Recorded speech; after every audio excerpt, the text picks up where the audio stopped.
विधानसभेचे भारतीय जनता पार्टी महायुतीचे उमेदवार मनोजदादा घोरपडे यांच्या प्रचाराच्या निमित्तानं व्यासपीठावर उपस्थित आपल्या सगळ्यांचं श्रद्धास्थान छत्रपती शिवाजी महाराजांचे वारसदार श्रीमंत उदयनराजे या जिल्ह्याचे भारतीय जनता पार्टीचे अध्यक्ष सन्माननीय जयसिंहदादा कदम 20 तारखेला ज्यांच्या आमदारकीवर शिक्कामोर्तब होणार आहे ते आजचे उमेदवार उद्याचे आमदार मनोजदादा घोरपडे, सन्माननीय चित्रलेखाताई, सन्माननीय संपतराव माने, वासुदेव माने, भीमराव काका, आरपीआयचे आमचे अशोकराव, व्यासपीठावरील सर्व पक्षाचे सन्माननीय पदाधिकारी, माफ करा वेळ कमी आहे, एक ऐतिहासिक अशा प्रकारची सभा या ठिकाणी संपन्न होते आणि मला विश्वास आहे ज्या पद्धतीने मी 5 वेळ भाषण ऐकली की ही निवडणूक जनतेने हाती घेतलेली आहे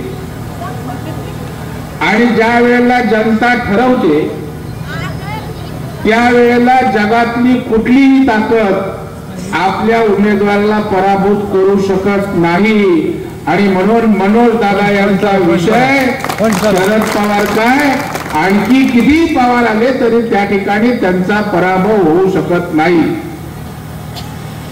ही निवडणूक अत्यंत महत्वाची आहे। खरं म्हणजे राज्याचा विकास होत असताना मोदी साहेबांच्या 10 वर्षाची कारकीर्द, देवेंद्रजींची 5 वर्षाची कारकीर्द, मी अलीकडची शिंदे साहेबांची 2 वर्षाची कारकीर्द ही पाहिली तर 40-45 वर्षाला लाजवेल अशा प्रकारची कारकीर्द आहे। मी वेळ कमी आहे म्हणून जास्त बोलणार नाही, परंतु 2004 ते 2014च्या कालावधीमध्ये आघाडीचं सरकार असताना केंद्राकडून राज्याला 1,91,000 कोटी रुपये मिळाले होते। मात्र केंद्रामध्ये मोदी सरकार आल्यानंतर 10 वर्षात 10,15,900 कोटी रुपये आपल्या राज्याला त्या ठिकाणी मिळालं। देशाची अर्थव्यवस्था 11व्या क्रमांकावर त्या ठिकाणी गेली।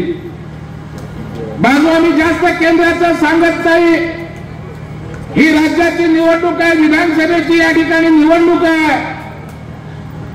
आपल्या राज्यामध्ये सहकारी साखर कारखानदारी मोठ्या प्रमाणावर आहे, विशेषतः आपल्या पश्चिम महाराष्ट्रात आहे। माझं या सभेच्या निमित्तानं बाळासाहेब पाटलांना विचारायचं आहे की केंद्रामध्ये अनेक वर्ष आपलं सरकार होतं, पवार साहेब त्या ठिकाणी होते, राज्यामध्ये त्या ठिकाणी आपली सरकार होती, त्या ठिकाणी कारखान्यावरचा इन्कम टॅक्स 12-15 हजार कोटी 100 फेऱ्या केंद्रात मारल्यात, आपण माफ करू शकला नाही। अमित शाह या देशाचे सहकार मंत्री झाले, साधारणतः त्या ठिकाणी 15,000 कोटीचा फायदा या साखर कारखानदारीला त्या ठिकाणी मिळाला, माझ्या सभासदांना सहकार चळवळीला या ठिकाणी मिळाला। आज या ठिकाणी सहकार मंत्र्यांच्या मतदारसंघामध्ये मी या ठिकाणी मी सहकारातला एक कार्यकर्ता, एका जिल्हा बँकेचा अध्यक्ष, मला या आमदारांना विचारायचंय, मंत्र्यांना या ठिकाणी विचारायचंय की 25 वर्ष आपण या मतदारसंघाचं नेतृत्व केलं, 15 वर्ष आपण या इकडच्या भागाचं केलं। 25 वर्ष झाल्यावर आजही या ठिकाणी शेतकऱ्यांचे प्रश्न, रस्त्याचा प्रश्न, पाण्याचा प्रश्न, नागरी सुविधांचे प्रश्न, बेरोजगारीचे प्रश्न या ठिकाणी प्रलंबित आहेत।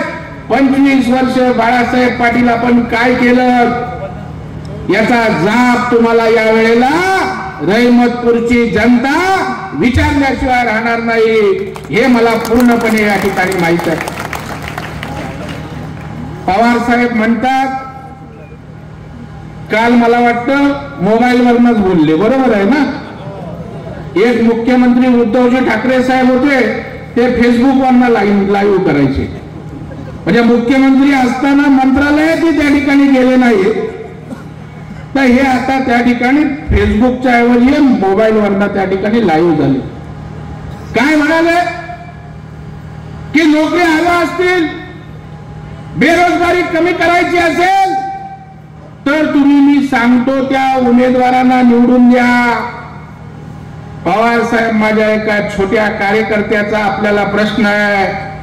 4 वेळा या राज्याचे मुख्यमंत्री राहिला, पश्चिम महाराष्ट्राला भरभरून आपल्याला मतांची त्या ठिकाणी तुमच्या झोलीमध्ये मतं टाकली, काँग्रेसला पाठबळ दिलं.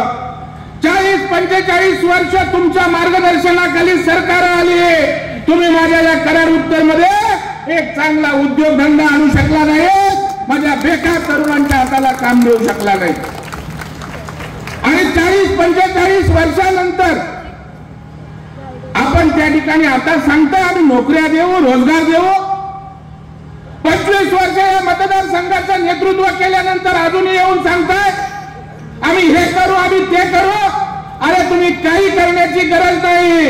इथल्या जनतेने ठरवलंय, आमच्या महायुतीच्या कार्यकर्त्यांनी ठरवलंय, तुम्ही काही देऊ नका. देणारा आमचा आमदार मनोज घोरपडे हा जनता निवडून देणार आहे. जनतेला ही निवडणूक या ठिकाणी हातात घेतलेली आहे. एक परिवर्तनाची लाट या ठिकाणी दिसते. मी आमच्या मनोज दादा घोरपडेंचा आभार व्यक्त करणार आहे, आमच्या रामकृष्ण वेताळांचा आभार व्यक्त करणार आहे की ज्या वेळेला जनतेला वाटत होतं एक उमेदवार द्या, ज्या वेळेला जनतेला वाटत होतं आम्हाला आमदाराला पराभव करायचा आहे, परंतु तुम्ही एक व्हा. तुम्ही सगळ्यांनी त्या ठिकाणी ऐकलं. आता ही जनताही आपलं ऐकेल आणि प्रचंड मताधिक्यानं या ठिकाणी आपल्या या ठिकाणच्या मनोज दादाला निवडून दिल्याशिवाय या राहणार नाही.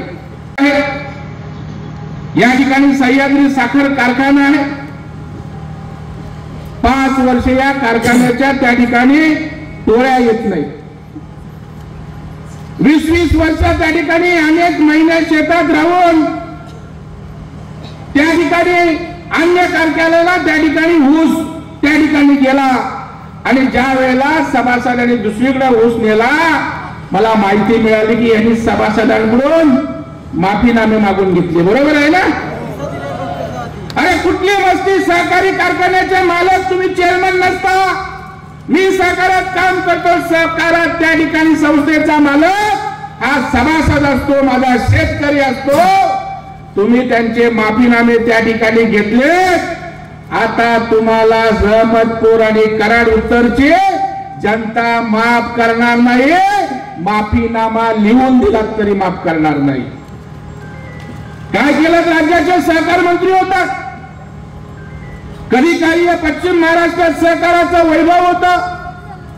काय केलं आपण त्या ठिकाणी? कारखान्या पलीकडे काही आपण त्या ठिकाणी केलं नाही. त्या सुद्धा माझ्या शेतकऱ्यांना वेटीस देण्याचं काम या ठिकाणी केलं.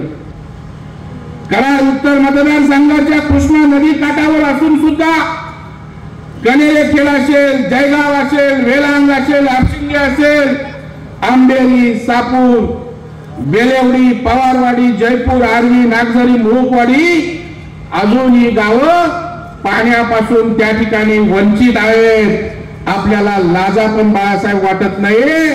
तुम्ही त्या ठिकाणी येऊन मतं मागता, तुमचं डिपॉझिट जप्त झालं तर आश्चर्य वाटायला नको. 25 वर्ष त्यांच्यावर विश्वास टाकलात ना, एकदा आमच्या मनोज घोरपडेवर विश्वास टाका. देवेंद्र फडणवीस साहेब आणि शिंदे साहेब, अजित दादा, कराड उत्तरचं या ठिकाणी चित्र बदलल्याशिवाय राहणार नाही. हा विश्वास देण्यासाठी मी या ठिकाणी आलोय. हा विश्वास तुम्हाला देण्यासाठी. आणि केवळ विश्वास देत नाही तर या ठिकाणी अजित दादा अर्थमंत्री म्हणून, आमचे देवेंद्रजी या ठिकाणी उपमुख्यमंत्री म्हणून आणि शिंदे साहेब मुख्यमंत्री म्हणून करोडोचा निधी रहमतपूर असेल, कराड उत्तरसाठी या ठिकाणी दिलाय. मी पश्चिम महाराष्ट्राचे आता सगळे या ठिकाणी वाचत नाही. 5-5, 10-10 हजार कोटी एकेका त्या ठिकाणी योजनेसाठी देवेंद्र फडणवीस साहेबांनी त्या ठिकाणी मंजूर केले. परंतु आपल्याला 25 वर्षात इथल्या जनतेचा प्रश्न त्या ठिकाणी सोडवता आला नाही. अनेक प्रश्न माझ्याकडे सरकार म्हणून काम करत असताना माझ्या महिला भगिनींनी उल्लेख केला. लाडक्या बहिणींची योजना या ठिकाणी आहे. मी माझ्या लाडक्या बहिणींना मनापासून धन्यवाद देतो, अभिवादन करतो. उद्याचे सरकार या राज्यामध्ये येणार आहे, त्या सगळ्याचं जर ताकद कोण असेल तर ती माझ्या लाडक्या बहिणी आहेत. 3 महिन्यापूर्वी असं वाटत होतं केंद्रामध्ये त्या ठिकाणी लोकसभेला थोडंफार यश मिळालं. उड्या मारत होते आता आमचं राज्यात सरकार येणार. परंतु माझ्या बहिणींची योजना जाहीर झाली. महाराष्ट्राचं चित्र माझ्या बहिणींनी बदलून टाकलं. या गेम चेंजर आमची योजना त्या ठिकाणी ठरली. महिलांसाठी अनेक योजना आहेत. बोलता जाता त्या ठिकाणी 1,500 रुपयामध्ये त्या ठिकाणी काय होतं. उद्धवजी ठाकरे साहेब एकाची 2 मातोश्री करणाऱ्याला 1,500 रुपयाची किंमत त्या ठिकाणी कळणार नाही हो. जेव्हा माझ्या लाडक्या बहिणीला औषधाची गरज असते आणि ज्या वेळेला औषध घ्यायला पैसे नसतात त्यावेळेला आता तिला वाटतं मोबाईलकडे बघते 1,500 रुपये माझे येणार आहेत. माझ्या भावाने माझ्या सरकारने काळजी घेतली. हा आत्मविश्वास आम्ही 1,500 मध्ये दिला. शिक्षणाच्या बाबतीत काही घ्यायचं असेल लाडक्या बहिणींना त्या ठिकाणी एक मोठा आधार त्या ठिकाणी या निमित्तानं झालेला आहे. मला आठवतंय मी टीव्हीवर कुठल्या तरी माझ्या लाडक्या बहिणीची मुलाखत ऐकत होतो. अरे दिवाळीला आपल्या गरीबाला एखादं कपडा घ्यायचा असेल तरी पैसे नसतात. माझ्या बहिणीला त्या ठिकाणी दिवाळीमध्ये साडी घ्यायची असेल तिलाही वाटतं मी नवीन साडी घ्यावी, पण साडी घ्यावी तर 400-500 रुपये गेले तर माझ्या मुलाबाळांचं काय होणार ही विवंचना तिला असते. दिवाळीमध्ये माझी लाडकी बहीण सांगत होती माझ्या लाडक्या भावाने मला 1,500 दिले, मी 700 रुपयाची चांगली साडी घेतली. या सर्वांचा या ठिकाणी असणारं सरकार आहे. शिंदेकडे सरकार आहे. भावांसाठी काम केलंय, शेतकऱ्यांसाठी काम केलंय, गरिबांसाठी त्या ठिकाणी काम केलंय. म्हणून आपल्याला माझी विनंती आहे की विकास करणारं सरकार आपलं आहे. आपला आशीर्वाद आम्हाला हवा आहे. एका बाजूला विकास, दुसऱ्या बाजूला आमची अस्मिता. बांधवांनो मला सांगा, उलेमा बोर्डाने काँग्रेसला दिलेलं पत्र आपण वाचलत का? 17 मागण्या नाना पटोलेकडे दिल्या. काय मागितलं त्यांनी? वक्फ बोर्डाला आमच्या विधेयकाला विरोध आहे, 10% मुस्लिमांना आरक्षण हवंय, पोलीस भरतीमध्ये आम्हाला आरक्षण हवंय आणि 12 ते 24च्या दरम्यान ज्या त्या ठिकाणी दंगली झाल्या त्या दंगलीतल्या गुन्हेगारांना माफ करा. आणि नाना पटोलेंनी सांगितलं प्रदेशाध्यक्षीने आम्हाला मागण्या मान्य आहेत. अशा प्रकारच्या मागण्या मागणाऱ्यांच्या पाठीशी आपण राहणार आहोत की हिंदवी स्वराज्य संस्थापक ज्या छत्रपतींचा वारसदार या ठिकाणी बसलाय त्यांचा विचार घेऊन जाणारे आमच्या माहितीच्या मागे उभे राहणार आहात. हा माझा बांधवांनो आपल्याला सवाल त्या ठिकाणी आहे. कोणत्या ठिकाणचा नेमानी धर्मगुरू त्या ठिकाणी येतो आणि त्या ठिकाणी सांगतो महाराष्ट्रामध्ये जर सरकार हल्लं तर दिल्लीचं सरकार हलेल. त्याला माहित नाही की दिल्लीच्याही तख्त राखतो महाराष्ट्र माझा. महाराष्ट्राच्या तख्ताला हात लावण्याची कोणाची हिंमत नाही. अरे नेमाने तू आमचं कराचं पाणी त्या ठिकाणी झोपलं नाही. तुमच्या महाविकास आघाडीचे डिपॉझिट जप्त केल्याशिवाय आम्ही त्या ठिकाणी राहणार नाही. पाटील असेल, ग्रामसेवक असेल, माझ्या अंगणवाडी सेविका असतील, आशा सेविका असतील, छोटा माझा कष्टकरी असेल, सगळ्यांना प्रामाणिकपणे गरिबाच्या कल्याणासाठी आम्ही काम करतोय. ते करत असताना रस्ते, पाण्याच्या योजना माझा महाराष्ट्र गुंतवणुकीमध्ये पुढे गेला पाहिजे. आज आपण बघा उद्धवजींच्या काळात 5-6 नंबरवर महाराष्ट्र त्या ठिकाणी होता. आज आपला महाराष्ट्र देशात प्रथम क्रमांकाची गुंतवणूक आणणार आहे. 52% देशाची गुंतवणूक आपल्याकडे झाले. मनोज दादा माझी आपल्याला विनंती आहे, आम्ही मदत करू. या ठिकाणी चांगले कारखाने इथल्या बेरोजगार तरुणांच्या हाताला काम देण्यासाठी आपण आणा. इथली जनता आपल्याला आयुष्यभर त्या ठिकाणी दुआ दिल्याशिवाय राहणार नाही. काही नाही पाप केलंय, यांनी त्या ठिकाणी पाप केलं आणि आम्हाला पापी म्हणतात. सतेज पाटील सांगतात की शेतकरी आत्महत्या करतायत त्या पापाचे धने. देवेंद्र फडणवीस आले, सतेज पाटील लाज वाटत नाही? 40-50 वर्ष तुमच्या पक्षाने राज्य केलं. पवार साहेब देशाचे कृषी मंत्री होते, पश्चिम महाराष्ट्रानं काँग्रेसचं नेतृत्व केलं, तेव्हा झालेल्या शेतकऱ्यांच्या आत्महत्येचे तुम्ही पापाचे धनी आहात का? याचं उत्तर या ठिकाणी जनता विचारणार आहे. आणि म्हणून माझी आपल्या सगळ्यांना विनंती आहे, खूप बोलण्यासारखं आहे, परंतु आपले राजे या ठिकाणी बोलणार असल्या कारणानं मी जास्त आपला या ठिकाणी वेळ घेत नाही. माझी तुम्हाला एवढीच विनंती आहे, खरं म्हणजे आपण विधिमंडळातलं माझं भाषण ऐकायला पाहिजे होतं. माझ्या मुंबई बँकेच्या संदर्भात हे सहकार मंत्री बोलत होते, त्यावेळेला मला आमच्या धैर्यशीलनी फाईल दिली होती. बोललो शिवाजी शिक्षण संस्था अरे सभासद पण झाले नाहीत, मी डायरेक्ट चेअरमन झाले. बोला अशा प्रकारचा बोगस मंत्री आमदार होतो, मंत्री होतो, परंतु आता तुम्ही त्याला त्या ठिकाणी थांबवण्याची आवश्यकता आहे. मला कोणीतरी सांगितलं येताना, त्या ठिकाणी मला भाषण त्यांचं दाखवत होतं माझा सहकारी. त्यांनी सांगितलं मी 5 वेळा आमदार झालो, आता त्या ठिकाणी मला षटकार मारायचा आहे, मी षटकार त्या ठिकाणी मारणार आहे. बाळासाहेब पाटील तुम्हाला माझं सांगणं आहे, तुम्हाला फुलटॉस दिलेला नाही जनतेनं, आपण षटकार मारणार. तुम्हाला आमच्या देवेंद्रजींनी यॉर्कर टाकलाय, तुमच्या दांड्या गुल केल्याशिवाय मनोज घोरपडे आणि इथली जनता त्या ठिकाणी गप्प बसणार नाही. माझी आपल्याला विनंती आहे, मी महाराष्ट्रात फिरतो, विदर्भात गेलो, मराठवाड्यात गेलो, उत्तर महाराष्ट्रात त्या ठिकाणी गेलो, पूर्ण महाराष्ट्रामध्ये वातावरण आहे. पुन्हा आम्हाला महायुतीचं सरकार हवं आहे. उद्या आपलं सरकार येणार आहे, उद्या तुमचं सरकार येणार आहे, उद्या महायुतीचं सरकार येणार आहे. आणि आम्ही जर 2 वर्षात एवढी कामं करू शकतो तर पुढच्या 5 वर्षात काय करू शकतो? आपण पुन्हा या महाराष्ट्राच्या विकासासाठी, कराड उत्तरच्या या ठिकाणी मतदारसंघाच्या विकासासाठी आपण त्या ठिकाणी मतदान आपल्या कमळावर त्या ठिकाणी करा. अरे तू 25 वर्षात विकास बोलतो, माझा रहमतपूरशी संबंध नाही. माझ्याकडे आपले आमचे काका त्या ठिकाणी आमच्या भारत माझ्या पीए बरोबर आले, बोले काशीद गल्लीमध्ये कुठे हनुमान मंदिर आहे, 15 लाखाचा निधी आलाय. प्रवीण दरेकरनी रहमतपूरला 15 लाखाचा निधी दिला. तुमच्याकडे येऊन तुम्ही देऊ शकला नाही, प्रवीण दरेकरने दिला.